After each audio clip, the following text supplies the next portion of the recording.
2018 жылдың 1 қаңтарынан бастап ауылға жұмыс істеуге баратын дәрігерлерге көрсетілетін материалдық көмек құны 1 миллион теңгені құрайды. Осыған дейін бұл көрсеткіш 100 мың теңгеге жеткен болатын.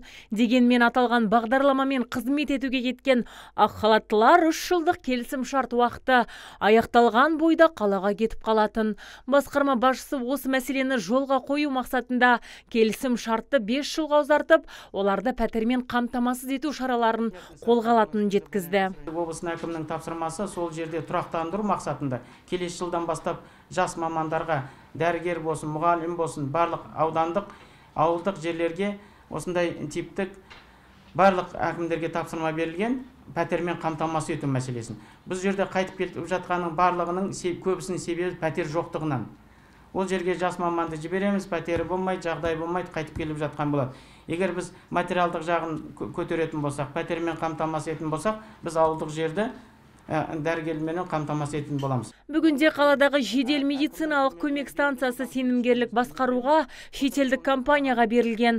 Басты мақсат аталған мекеме қызметін халықаралық стандартқа сай ету. Облыстың бас дәрігерінің сөзінше, қазір шаһардан қосымша 6 бекет ашылған, ал қазан айының соңына дейін әрбір медициналық көмек бригадасы онлайн режимде науқас туралы ақпарат алуға мүмкіндігі болады. Сондай-ақ бірыңғай колл орталығы ашылады деген жоспар бар. Ал алдағы 5 жылда мекеменің 1000-ға жуық мамандары еуропалық стандартқа сай арнайы оқытудан да өтеді екен. Мынау қазан айының 24-іне шейін облысқа 74 Mercedes Volkswagen автокөлігі келу керек. Одан кейін бұлар бірыңғай колл-центр орнатады.